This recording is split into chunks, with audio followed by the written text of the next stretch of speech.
رمضان كريم على الجميع. من الزراير المهمة جدا في ريموت الريسيفر الزرار اللي بيدخل حضرتك على الراديو من الريسيفر. وناس كتير بتخش تسألني أنا حاولت على الراديو ومش عارف أرجع تاني على الريسيفر. الزرار قدام حضرتك اهوت اسمه تي في راديو. الزرار ده بيبقى يا إما فوق يا إما بيبقى موجود تحت خالص هنا يا جماعة، موجود ومكتوب عليه تي في راديو. وبرضه في حاجة مهمة جدا عاوز أقولها لحضراتكم، في كمان ناس يعني عندها الريسيفر ومش عارفه تستخدمه كراديو. هنتك على كلمه تي في راديو زي ما انتم شايفين قدام حضراتكم، هيدخلنا على اذاعه القران الكريم بصوت قوي جدا، مفيش فيه شوشره ولا فيه اي حاجه. ديت للناس اللي بتحب تتفرج على اذاعه القران الكريم.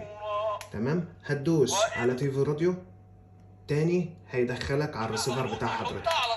هتضغط ضغطة كمان هيدخلك على الراديو زي ما انت عاوز، واستمتع ب 263 قناة على الراديو.